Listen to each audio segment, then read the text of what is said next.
मैं इसे लेकर पार्क में आ गया। सड़क पर ट्रैफिक भी कम था और पार्क भी सुनसान पड़ा था। वो ज़रा घबरा सा गया था, लेकिन मैंने इसे बताया कि होटल से मेरी छुट्टी हो गई है, यहाँ कुछ देर बैठकर बातें करेंगे। पार्क के वस्त में पहुंचकर मैंने अचानक ही इसे दबोच लिया। वो उम्र में अगरचे मुझसे बड़ा था, लेकिन जिस्मानी तौर पर कमज़ोर सा आदमी था। उसने मज़ामत करते हुए चीखने की कोशिश की, मगर मैंने एक हाथ से इसका मुंह दबा लिया और दूसरे हाथ से इसकी गर्दन मरोड़ने लगा।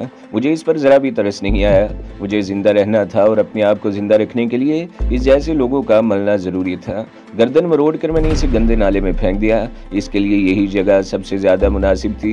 मैं पार्क में सीधा आगे निकल गया और फिर बाहर निकलकर चक्कर काटता हुआ होटल वापस आ गया और छत पर जाकर सो गया। चंद रोज सुकून से गुजर गए और फिर एक रात जबकि मैं छत पर दूसरे लड़कों के साथ सो रहा था, शोर की आवाज सुनकर जाग गया। एक दो गोलियां चलने की आवाज भी सुनाई दी। इसी दौरान एक आदमी सीढ़ियों पर दौड़ता हुआ छत पर आ गया। इसके हाथ में कपड़े का एक थैला था। वो होटल का मालिक सेठ रमजान था। क्या हुआ सेठ साहब, गोलियां क्यों चलने लगी? मैंने कांपते हुए पूछा। पुलिस ने छापा मारा है, सेठ ने जवाब दिया। मेरा दिल उछल कर हलक में आ गया। मैं समझ गया कि पुलिस को मेरे बारे में पता चल गया है और मेरी गिरफ्तारी के लिए छापा मारा गया है। ओए नाजी, सेठ की आवाज़ सुनकर मैं चौंका। इस मर्तबा इन कुत्तों को हड्डी नहीं मिली तो छापा मार दिया। ये थैला पकड़ और भाग जाए यहाँ से। मैं सुबह 9 बजे तुम्हें पार्टी चौक पर फज्जे पहलवान के होटल पर मिलूंगा। संभाल कर रखना थैला, कहीं गिरा मत देना, आप भाग जा। इस तरफ 7 वाली छत से टांगों के अड्डे की तरफ कूद जाना। मैंने इसके हाथ से थैला लिया और 7 वाली छत पर छलांग लगा दी। इससे अगली छत पर कूद कर मेन रोड की तरफ आ गया। इस तरफ सड़क के साथ टांगों का अड्डा था, जहां सुबह से आधी रात तक टांगे खड़े रहते थे, लेकिन इस वक्त अड्डा खाली था। मैंने छत के किनारे पर पहुंचकर झांक कर देखा और फिर छलांग लगा दी। बुलंदी 12 फीट से ज्यादा नहीं थी और वैसे भी नीचे खुश्क लीद की तय बिछी हुई थी। नीचे गिरते ही मैं उठकर बाएं तरफ दौड़ने लगा, मगर मुझे मोहतात हो जाना पड़ा। सड़क की दूसरी तरफ थाना था। गेट अगरचे बंद था, मगर दौड़ते हुए कदमों की आवाज़ सुनकर कोई संतरी बाहर आ सकता था। मैं तेज तेज कदम उठाता हुआ सर्कुलर रोड पर पहुंच गया। इस वक्त अगरचे रात के 3 बजने वाले थे, लेकिन एक तरफ रेलवे स्टेशन और दूसरी तरफ मोरिया पुल के नीचे से गुजरते हुए मिस्री शाह की तरफ निकल आया। मुझे कुछ मालूम नहीं था कि मेरी मंजिल कहाँ है, कौन सा ठिकाना है जहाँ मुझे जाना है। मैं तो इस जगह से ज़्यादा दूर निकल जाना चाहता था ताकि पुलिस के हाथ ना आ सकूं। मिस्री शाह के चौक से ज़रा पहले एक टांगा मिल गया जो अंदर ही अंदर होता हुआ लारी अड्डे की तरफ से आया था। मुझे देखकर टांगे वाले ने मीरा दी खुई की आवाज़ लगाई। मैं दौड़कर टांगे पर सवार हो गया। 3 सवारियां पहले से ही टांगे पर बैठी हुई थी। वो रात मैंने मीरा साहब के दरबार के कंपाउंड में गुजारी। वहाँ कुछ और लोग भी पड़े सो रहे थे। मैं भी एक कोने में दीवार के साथ टेक लगाकर बैठ गया और मोहतात नज़रों से इधर उधर देखने लगा। सब लोग फर्श पर सो रहे थे। मैंने थैला खोलकर झांका तो मेरा दिल उछल कर हलक में आ गया। थैले में 1000, 500 और 100 रुपए वाले नोट भरे हुए थे। इन नोटों के नीचे सफ़ेद पाउडर की थैलियां भरी हुई थी। मैंने एक बार फिर इधर उधर देखा। थैले को गिरा लगाई और स्ट्रैप की कलाई पर लपेट कर थैले को गोद में रख लिया। गैर मुतवक्के तौर पर इतनी दौलत हाथ आ गई थी और अब तो मेरे सोने का सवाल ही पैदा नहीं होता था। मैं नहीं समझ सका कि सेठ ने वो थैला मेरे हवाले क्यों किया था। बहुत सोचने के बाद एक ही बात जहन में आई, वो थैला किसी और को देना चाहता था, लेकिन बदहवासी और जल्दबाजी में मेरे हवाले कर दिया। या इसे मुझ पर इतना एतमाद था कि इसने थैला मुझे देकर सुबह 9 बजे भाटी चौक वाले फज्जे पहलवान के होटल पर मिलने को कहा था। इसका ख्याल था कि शायद मैं रकम और हीरोइन की थैलियों से भरा हुआ यह थैला लेकर सुबह फज्जे पहलवान के होटल पर पहुंच जाऊंगा। इसने वाकई यह सोचा था तो दुनिया का सबसे बड़ा अहमक था। इतनी बड़ी रकम का तो मैंने कभी सोचा भी नहीं था। इत्तेफाक से ये रकम मेरे हाथ आ गई थी और मैं इतना अहमक नहीं था कि ये रकम इसके हवाले कर देता। मुझे ये भी इल्म था कि सुबह जब मैं फज्जे के होटल पर नहीं पहुंचूंगा तो मेरी तलाश शुरू हो जाएगी। वो शहर का चप्पा चप्पा छान मारेंगे। मेरे लिए महफूज तरीन जगह ये दरबार ही था। मैं तकरीबन 1 हफ्ता मीरा साहब के दरबार में पड़ा रहा। रोज़ाना हज़ारों की तादाद में अकीदतमंद दरबार में हाज़िरी देने के लिए आते, लंगर भी पड़ते, खैरात भी मिलती। मुझे किसी से एक जोड़ा कपड़े भी मिल गए थे। मैं जब यहाँ आया था तो मेरे जिस्म पर मैली सी पैंट थी, अब शलवार कमीज। बेतहाशा बड़े हुए शेव से मेरा हुलिया भी बदल गया था। मैंने बच्चों के स्कूल बैग की तरह का एक बैग भी खरीद लिया था। नोटों और हीरोइन से भरा हुआ थैला इसमें डालकर मैं बैग को हर वक्त कांधे पर लटकाए रखता। कोई भी नहीं सोच सकता था कि मेरे इस बैग में लाखों रुपए मालियत की हीरोइन और लाखों की नकद रकम मौजूद होगी। इतनी रकम पास होने के बावजूद मैं खैरात में मिला हुआ खाना खाता। 2 दिन और वहाँ रहकर मैं 10 दिन बाद दरबार से निकला। मेरा दिल बुरी तरह धड़क रहा था। अगर पहचान लिया गया तो वो लोग मेरी हड्डियों का सुरमा बना देंगे। मैं सिर्फ सेठ रमज़ान और होटल के 3-4 मुलाजमों को जानता था। न जाने कितने लोग मेरी तलाश में होंगे। दिल को धड़का सा लगा हुआ था, जैसे कोई अचानक ही मुझे गिरफ्त में ले लेगा। एक टांगे वाले से ज़रा गहरी गपशप हो गई और फिर इसके तवस्सुत से मुझे बागबानियों के करीब भोगीवाल के गुंजानाबाद इलाके में एक खोली किराए पर मिल गई। सिर्फ 150 रुपये महीना किराया था और मुझसे 2 महीने का किराया एडवांस ले लिया गया। ये मकान बिल्कुल खंडर बन चुका था। सिर्फ यही एक कमरा काबिल इस्तेमाल था जो मुझे दे दिया गया। खंडर में एक तरफ बगैर छत का गुसल खाना भी था, जिसके सामने टाट का फटा हुआ पर्दा लटका हुआ था।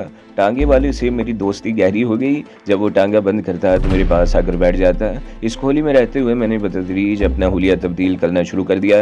बेतहाशा बड़ी हुई शेव को बनवाकर बाकायदा दाढ़ी की सूरत दी, आंखों में भूरी शेड वाले कॉन्टैक्ट लेंस लगवा लिए और पैंट शर्ट भी पहनना शुरू कर दी। सिर्फ 20 दिन बाद मैंने बागबानपुरा में ढंग का एक मकान किराए पर ले लिया और वहाँ मुंतकिल हो गया। सरवर टांगे वाला वहाँ भी मेरे पास आता। पहले मैंने सोचा कि भेस बदल कर शहर से बाहर निकल जाऊँ, लेकिन फिर भागने का ख्याल जहन से झटक कर लाहौर ही में रहने का फैसला कर लिया। कसूर में शुजा ने मुझे स्मगलिंग के धंधे में धकेलने की कोशिश की थी तो मुझे इस पर गुस्सा आया था, लेकिन अब ये बात मेरी समझ में आ रही थी कि जेब खाली हो तो इंसान को कुत्ते से भी ज़्यादा हकीर समझा जाता है। पैसा जेब में हो तो सभी झुक कर सलाम करते हैं। मेरे जैसा मैट्रिक पास नौजवान जिसका कोई फैमिली बैकग्राउंड ना हो, इसे तो सरकारी महकमे में एक लड़की भी नहीं मिलती। मेरे पास दौलत आ गई थी, इसे मैं संभाल कर खर्च करता तो 4 साल आराम से गुजार सकता था। लेकिन कब तक मैंने सेठ रमज़ान को देख लिया था कि किस तरह वो बैठे बैठे रोज़ाना लाखों रुपए कमा रहा था। इस तरह रातों रात दौलतमंद बनने का राज मुझे भी मालूम हो गया था और मुझे भी स्टैंड मिल रहा था। थैले में मिलने वाली रकम 7.5 लाख रुपए थी और इतनी ही मालियत की हिरवन भी थी। एक अच्छा स्टार्ट मिल सकता था।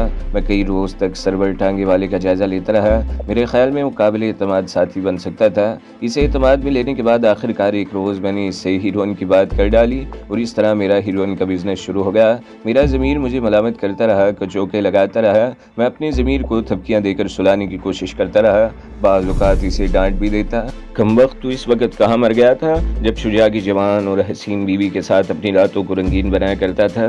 ज़मीर की इस जंग के दौरान मैं दौलत बटोरता रहा। मेरा मुकाबला सेठ रमज़ान के ग्रोह से था।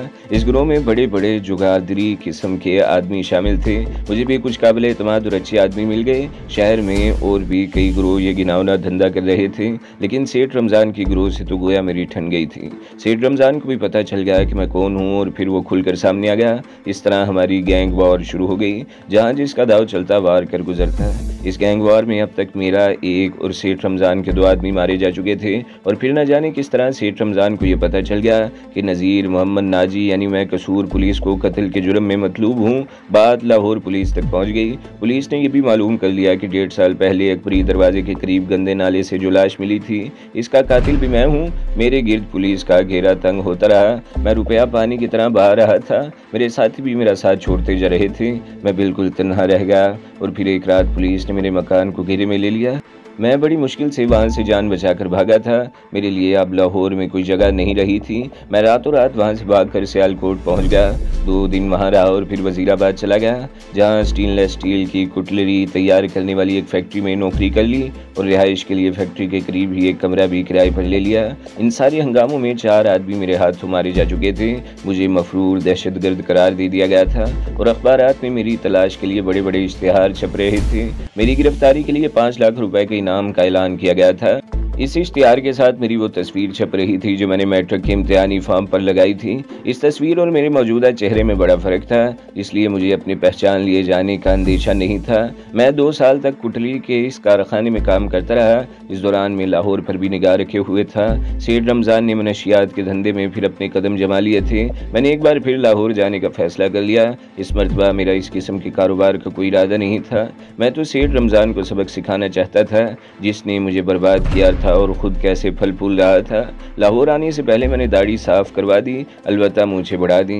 लाहौर आने के बाद मैं 2-3 दिन तक रमज़ान के होटल के आसपास मंडलाता रहा। बालों के बदले हुए स्टाइल और भारी मूंछों की वजह से कोई भी मुझे नहीं पहचान सका था।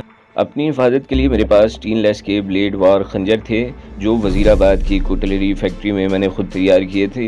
इन 2-3 दिनों के दौरान मैंने बहुत सी बातें मालूम कर लीं। रमज़ान की रहाइश इन दिनों समनाबाद में थी। इसकी गाड़ी कई रोज़ से ख़राब थी और वो रक्शे पर आता जाता था, और ये कि वो रात 11 बजे के करीब होटल से उठ जाया करता था। इस रात वो 11 बजे के करीब उठने की तैयारी कर रहा था तो मैं वहाँ से हटकर एक रक्शे के करीब जा खड़ा हुआ। चंद मिनट बाद रमज़ान होटल से निकलकर सामने ही खड़े हुए एक रक्शे पर बैठ गया। मैं भी अपने करीब खड़े हुए रक्शे में बैठ गया और जेब से 100 का नोट निकालकर ड्राइवर के हाथ में थमाते हुए कहा कि इस रक्शे का पीछा करना है। ड्राइवर ने कोई सवाल नहीं किया। 100 के नोट ने इसकी जुबान बंद कर दी थी। दोनों रक्शे क्राउन चौक से ब्रॉन डेथ रोड पर और इससे आगे मैक्लोड रोड पर मुड़ गए। लाहौर के रक्शों की एक खास बात यह है कि ये पीछे से बंद होते हैं और दाएं बाएं लगे हुए मजबूत स्प्रिंगों वाले मैगजीनी किस्म के दरवाजे भी होते हैं। इसमें बैठा हुआ शख्स सामने तो देख सकता है, दाएं बाएं या पीछे नहीं देख सकता। इस तरह रमज़ान ये नहीं देख सका कि इसका ताकुब किया जा रहा है। माल रोड अबूर करके रमज़ान वाला रिक्शा जैन मंदिर वाली सड़क पर आ गया। इस सड़क पर बाएं तरफ स्टेट बैंक और इससे आगे अकाउंटेंट जनरल के दफातर वाली बिल्डिंग थी। दिन के वक्त तो इस सड़क पर अच्छा खासा ट्रैफिक होता है, लेकिन इस वक्त वहाँ सन्नाटा था। मैंने अपने ड्राइवर को हिदायत की कि एजी ऑफिस के करीब वो अपना रक्शा आगे निकालकर दूसरे रक्शे को रोक ले। इसने ऐसा ही किया। रक्शा रुकते ही मैं नीचे उतराया। मेरे ड्राइवर ने किसी गड़बड़ का अंदाजा लगा लिया था। मेरे उतरते ही वो रक्शा वहाँ से भगा कर ले गया। मैं बिजली के कोंदे की तरह दूसरे रक्शे की तरफ लपका। मेरे एक हाथ में खंजर था और दूसरे हाथ मैंने दरवाज़ा खोल दिया। रमज़ान पहले तो मुझे पहचान नहीं सका, लेकिन जब मैंने इसे बाजू से पकड़कर रक्शे से बाहर खींचा तो मेरी आवाज़ पहचान कर इसके चेहरे पर हवाइयाँ सी उड़ने लगी। मैं जानता था कि इसकी जेब में पिस्तौल मौजूद होगा, लेकिन इसका एक हाथ मेरी गिरफ्त में था और दूसरे हाथ में थैला जो गालिबन नोटों और हीरोइन की थैलियों से भरा हुआ था। इस रक्शे का ड्राइवर भी शायद सूरत हाल को भाप गया था। इसने भी भाग लेने ही में आफियत समझी। रमज़ान ने जोरदार झटके से अपना हाथ छुड़ाया और एक तरफ दौड़ लगा दी और फिर दीवार फांद कर एजी ऑफिस वाली बिल्डिंग के कंपाउंड में कूद गया। वो मदद के लिए चीख रहा था। मैं भी खंजर लहराता हुआ इसके पीछे लपका। वो बिल्डिंग की तरफ दौड़ रहा था। यही इसने गलती की थी कि वो इमारत के कंपाउंड में कूद गया था। यहाँ इसे बचाने वाला कोई नहीं था। सड़क पर दौड़ता तो शायद कोई इसकी मदद को आ जाता। इस बिल्डिंग का चौकीदार तो इस वक्त किसी कोने खुदरे में दबका होगा। रमज़ान को मैंने इमारत के बरामदे में जा लिया। इसकी और मेरी दुश्मनी अगर हीरोइन के धंधे तक महदूद रहती और इसकी वजह से मेरा कारोबार तबाह हो जाता तो मुझे कोई अफसोस ना होता। यह धंधा मैंने इसी के पैसे से तो शुरू किया था, लेकिन इसने तो मेरी जड़ें तक खोल डाली थी। पूरे शहर की पुलिस को मेरे पीछे लगा दिया था और अब तो मैं पूरे मुल्क की पुलिस को मतलूब था। रमज़ान गिड़गिड़ा रहा था, लेकिन मुझे इस पर रहम नहीं आया। मैं इस वक्त दरिंदा बन गया था। आंखों में खून उतर आया था। मैं इसके सीने पर खंजर के पे दर पे वार करता रहा। वो चीखता रहा और फिर ढेर हो गया। मैंने इसके हाथ से थैला छीना और कंपाउंड वॉल की तरफ दौड़ लगा दी। दीवार फांद कर जैसे ही सड़क पर आया, बाएं तरफ से पुलिस वैन सायरन बजाती हुई आ गई। इस तरफ कुछ आगे एक पेट्रोल पंप था और मेरा ख्याल है ये वैन वहां खड़ी होगी और हम दोनों में से किसी रक्शे के ड्राइवर ने यहाँ किसी मुमकिन गड़बड़ की इतला दे दी होगी। मैंने सड़क पार करके जैन मंदिर की तरफ दौड़ लगा दी और मंदिर के साथ एक तंग सी गली में घूम गया कि फिजा फायर की आवाज़ से गूंज उठी। गोली मेरे बाजू के करीब से गुजरती हुई दीवार में लगी। थैला मेरे हाथ से छूट गया। मैं थैला उठाने को झुका। दूसरी गोली मेरे सर से चंद फीट ऊपर फिर दीवार में लगी। अगर झुकने में एक लम्हा की ताखीर हो जाती तो मेरे पर खचे उड़ जाते। मैंने थैले का ख्याल छोड़कर एक तरफ दौड़ लगा दी। आगे तंग और तारीक गलियां थीं जो मेरे लिए बिल्कुल अजनबी थीं, लेकिन मैं बहरहाल इन गलियों में दौड़ता रहा। मेरे पीछे भी दौड़ते हुए कदमों की आवाज़ सुनाई दे रही थी। वो गालिबन 2 पुलिस वाले थे जो इन तंग और तारीक गलियों में मेरा पीछा कर रहे थे, लेकिन मैंने जल्द ही इन्हें बहुत पीछे छोड़ दिया। मैं इन गलियों से निकल कर एक कुशादा सड़क पर पहुंच गया और सड़क पार करके दौड़ता हुआ पार्क में घुस गया। वो वसी और इस पार्क था जिसका एक कोना चुबुर्जी के करीब वाली सड़क पर जा मिलता था। इस कोने में PIA का प्लांट्रियम भी बना हुआ था और बच्चों की तफरीह के लिए एक जहाज भी उस्तादा था। इस पार्क के दाएं बाएं सड़कों पर तिक्के कबाब के होटल थे जहाँ खासी रौनक थी। मैं मोहतात अंदाज में चलता हुआ चुबुर्जी से पहले गंदे नाले की पुलिया पर जाकर शाम नगर में दाखिल हो गया। इस सड़क पर दोनों तरफ बंगला नुमा रिहायशी मकान थे। मैं कुछ आगे जाकर एक गली में मुड़ गया। 2 साल पहले जब मैं लाहौर में धंधा करता था तो मेरा एक आदमी शाम नगर में भी रहता था। मैं इसी के मकान की तलाश में था। मेरे पीछे एक रक्षा भी गली में मुड़ा था। इसकी हेडलैम्प की रोशनी से बचने के लिए मैं एक दीवार की आड़ में हो गया। मेरी पैंट और शर्ट पर रमज़ान के खून के धब्बे पड़ गए थे और मैं नहीं चाहता था कि कोई इन धब्बों को देखकर किसी शुबे में मुब्तला हो जाए। रक्षा एक मकान के सामने रुक गया। सिर्फ एक औरत उतरी थी। इसने किराया देने के लिए रक्शे के आगे आकर हेडलैम्प की रोशनी में पर्स खोला तो मैं इसकी शक्ल देखकर चौंक गया। वो रजिया थी, रजिया शुजा की बीवी। रक्शा वहीं से मुड़कर वापस चला गया। मैं दीवार की आड़ में खड़ा रहा। मुझे चाबियों की छनछनाहट और फिर ताला खुलने की आवाज़ सुनाई दी। मुझे इस समझने में देर नहीं लगी कि रजिया इस मकान में अकेली रहती है। वो अंदर चली गई तो मैं भी दीवार की आड़ से निकला और बड़ी आहिस्तगी से रजिया वाले मकान की दीवार से अंदर कूद गया। तकरीबन इसी वक्त अंदर बत्ती जली थी। मैंने बरामदे में पहुंचकर बड़ी आहिस्तगी से दस्तक दी। कौन है? अंदर से रजिया की आवाज़ सुनाई दी और जवाब का इंतजार किए बगैर दरवाज़ा खोल दिया। मैंने बड़ी फुर्ती से अंदर दाखिल होकर दरवाज़ा बंद कर दिया। मेरे खून आलूद कपड़े और हाथ में खंजर देखकर रजिया के चेहरे पर वहशत सी फैल गई। इसने चीखने के लिए मुंह खोला तो मैंने तेजी से आगे बढ़कर इसके मुंह पर हाथ रख दिया। अगर तुम्हारे मुंह से आवाज़ निकली तो खंजर सीने में उतार दूंगा। मैं होले से गुर्राया। वैसे तुम्हें डरने की ज़रूरत नहीं है, तुम्हारे लिए अजनबी नहीं हूँ, मैं नाजी हूँ। मैंने रजिया के मुंह से हाथ हटा लिया। वो अब भी खौफज़दा सी नज़रों से मेरी तरफ देख रही थी। इसने मुझे पहचान लिया था। खून आलूद कपड़े, तुम्हारे हाथ में खंजर, ये सब क्या है? वो हकलाई। एक लंबी कहानी है, बाद में सुनाऊंगा।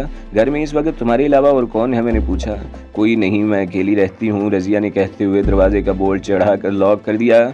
जीन मंदिर की तरफ बड़ी ज़बरदस्त चेकिंग हो रही थी। किसी को कत्ल कर दिया गया है और चारों तरफ फैली हुई पुलिस कातिल को तलाश कर रही है कहीं। वो खामोश होकर मेरी तरफ देखने लगी। तुम्हारा ख्याल दुरुस्त है, मैंने जवाब दिया। पुलिस को मेरी तलाश है। मैं इस तरफ एक दोस्त की तलाश में आया था। इत्तफाक से तुम्हें रिक्शे से उतरते हुए देख लिया। रजिया मुझे एक कमरे में ले आई। इसकी कहानी भी खासी दिलचस्प थी। कसूर में पुलिस ने इसे भी शुजा के कत्ल में फंसाने की कोशिश की थी मगर कामयाब नहीं हुई थी। इसके 7-8 महीने बाद वो अपना मकान बेचकर लाहौर आ गई। बहुत बड़ा मकान था जिसके इसे सिर्फ 8 लाख रुपए मिले थे। 2 लाख रुपए अलग रखकर 6 लाख इसने कौमी बचत अकाउंट में जमा करा दिए, जहां से हर महीने तकरीबन 9,000 रुपए मुनाफे के तौर पर मिल जाते थे। वो सिर्फ मैट्रिक पास थी मगर मोहल्ले के किंडरगार्टन स्कूल में टीचर की जगह मिल गई थी। इसे नौकरी की ज़रूरत तो नहीं थी मगर लोगों की बातों से बचने के लिए इसे ये नौकरी करनी पड़ी। रजिया से मेरी मुलाकात तकरीबन 6 साल बाद हुई थी। इस अरसे में वो भी कुछ बदल गई थी, बल्कि इस पर पहले से ज़्यादा निखार आ गया था। मैं रजिया के यहाँ एक हफ्ता रहा। पहले तो मुझे शुबा हुआ कि मुझे पकड़वा न दे, लेकिन पुराने ताल्लुकात के नाते वो काबिल एतमाद साबित हुई और मौके से फ़ायदा उठाकर इसने एक बार फिर वही ताल्लुकात कायम कर लिए थे। यहाँ वो बड़ी शराफत की ज़िंदगी गुजार रही थी। मोहल्ले वालों को इसने बताया कि मैं इसका कज़न हूँ, चंद रोज़ बाद चला जाऊँगा। इसके यहाँ पड़ोस की ख़वातीन का आना जाना भी था मगर मैं कभी किसी के सामने नहीं आया था। रजिया के तवस्सुत से मैं हालात से बाखबर था, अखबार भी मंगवा लेता था। रमज़ान के कत्ल की खबर के साथ मेरा वो हुलिया भी शाया किया गया था जो रक्षा ड्राइवरों ने पुलिस को बताया था और पुलिस ने मेरे बारे में एक राय भी कायम कर ली थी। अखबारात भी कुछ ऐसे ही नतीजे पर पहुंचे थे कि रमज़ान का कातिल नाजी है जो पुलिस को पहले ही कत्ल के कई मुकदमात में मतलूब है। एक अखबार ने तो ये सुर्खी भी लगाई थी, क्या शहर में दोबारा गैंग वॉर शुरू होने वाली है? क्या मेरा ऐसा कोई इरादा नहीं था? इस मरतबा मैं जिस मकसद के लिए लाहौर आया था वो पूरा हो चुका था और अब तो मैं यहाँ से भागने का रास्ता तलाश कर रहा था। अखबारात में एक बार फिर मेरी तलाश के हवाले से 5 लाख रुपए इनाम वाले इश्तिहारात छपना शुरू हो गए। मेरी मैट्रिक के इम्तिहानी फार्म वाली पुरानी तस्वीर के साथ एक फर्जी खाका भी शाया किया गया जो रक्षा ड्राइवरों के बताए हुए हुलिये के मुताबिक तैयार किया गया था, लेकिन मेरे चेहरे और इस खाके में ज़रा भी मुशाबत नहीं थी। इस खाके को मेरी तस्वीर नहीं, एक अच्छा कार्टून ज़रूर कहा जा सकता है। इस एक हफ्ते के दौरान मैंने फिर दाढ़ी बढ़ा ली और मूंछें साफ़ करवा ली, बालों का स्टाइल भी तब्दील कर लिया और फिर एक रोज़ मैं लाहौर से निकलने का फ़ैसला कर लिया। रजिया भी मेरे साथ थी। प्रोग्राम तो ये बना कि रजिया मेरे साथ कराची जाएगी और चंद रोज़ वहाँ रहने के बाद वापस आ जाएगी, लेकिन मैंने जो मंसूबा बना रखा था वो कुछ और था। यहाँ से तो मैं रजिया को अपने साथ ले जाना चाहता था कि मुझ पर कोई शुबा न किया जाए। मेरे बारे में तो यही मशवरा था कि मैं अकेला हूँ और जब बीवी साथ होगी तो किसी किस्म का शुबा नहीं किया जाएगा। हम बस के ज़रिए मुल्तान पहुँचे, जहाँ एक होटल में क़याम किया। 2 दिन मुल्तान की सैर करते रहे। तीसरे दिन मैंने बड़ी होशियारी से रजिया के पर्स से सारी रकम निकाल ली और इसे होटल के कमरे में सोता छोड़कर रेलवे स्टेशन पहुंच गया, जहां कराची जाने वाली ट्रेन तैयार खड़ी थी। रजिया की अब मुझे ज़रूरत नहीं रही थी। मेरे गायब हो जाने से इसे होटल में परेशानी ज़रूर हुई होगी, लेकिन मुझे इसकी परेशानियों की क्या परवाह हो सकती थी। मेरा कराची जाने का भी कोई इरादा नहीं था, इसलिए हैदराबाद स्टेशन पर ही उतर गया और वहाँ से उमरकोट आ गया, जहाँ मेरे दूर का एक अजीज़ रिहाइश पजीर था। मेरा ख्याल था कि इसे मेरी इन सरगर्मियों के बारे में कुछ मालूम नहीं होगा और मैं अपने आप को इसके साथ यहाँ सेट कर लूँगा। उमरकोट पहुंचते ही सबसे पहले मैंने बस अड्डे के करीब ही फुटपाथ पर बैठे हुए कुछ जाम से अपनी दाढ़ी साफ करवाई और अपने अजीज की तलाश में निकल खड़ा हुआ, जिसके बारे में पता चला कि वो यहाँ से काम छोड़कर कुनरी जा चुका है। और फिर इस दौरान मेरी मुलाकात इस हसीन नागिन से हुई जिसकी वजह से मैं इस वक्त मुसीबत में फंसा हुआ था। मैं अपनी कहानी सुनाकर खामोश हो गया। मेरे करीब बैठी हुई बेला ने मुझे घूरा और एक हाथ से मेरे बाजू के मसल को सहलाने लगी। जवान और खूबसूरत औरत से बड़ी मुसीबत और क्या हो सकती है, मैंने कहते हुए इसे अपने ऊपर खींच लिया। दीवानगी और वहशत का खेल एक बार फिर शुरू हो गया। जुनून ने हवास मुश्तइल कर दिए और जब दीवानगी के लम्हात बीत गए तो मेरे ज़हन पर गनूदगी सितारी होने लगी और मैं इंसबात की कैफियत में डूबता चला गया। आँख खुली तो बेला मेरे पास नहीं थी। गार में अंधेरा कुछ बढ़ गया था। दहाने के बाहर सहरा में धूप चमकती हुई नजर आ रही थी। मैंने एक बार फिर तारीकी में इधर उधर देखा, बेला दिखाई नहीं दी। मैंने होले सही से पुकारा भी मगर जवाब नहीं मिला। मैं उठकर गार के दहाने पर आ गया। दूर दूर तक सहरा की रेत चमक रही थी और लो के थपेड़े चल रहे थे। एक लम्हे को मेरे जहन में यह ख्याल भी आया कि बेला मुझे यहाँ छोड़कर भाग तो नहीं गई, लेकिन फिर इस ख्याल को जहन से झटक दिया। इस तपते हुए सहरा में सफ़र करना खुदकुशी के मुतरादिफ था। मैं दोबारा गार के अंदर आ गया और एक बार फिर बेला को पुकारा, लेकिन इस मरतबा भी कोई जवाब नहीं मिला। दफतन मेरे जहन में एक और ख्याल उभरा। जब हम बातें कर रहे थे तो जलती हुई मशल दीवार में टंगी हुई थी, मगर अब तारीकी थी। और फिर अचानक ही मैं उछल पड़ा। बेला यकीनन काली की मूर्ति वाले गार में गई होगी। ये ख्याल आते ही मैं दीवार को टटोलता हुआ आगे बढ़ने लगा। पहले वो तंग सी दरार और फिर सुरंग से गुजरता हुआ आखिरकार मैं काली की मूर्ति वाले हाल में पहुंच गया। वहां भी गहरी तारीकी थी। छत के सुराख से भी अब धूप नहीं आ रही थी। सूरज एक तरफ झुक गया था। धूप अब चट्टान के सुराख पर नहीं पड़ रही थी। एक तरफ दीवार पर बहुत मदम सी रोशनी का शाइबा सा था। तो दोस्तों, अगली किस्त सुनने के लिए हमारे चैनल को ज़रूर सब्सक्राइब करें, वीडियो को लाइक करें और बेल के आइकन पर भी क्लिक कर दें ताकि हर जो आने वाली वीडियोज़ हैं वो आपको सबसे पहले मिलती रहें।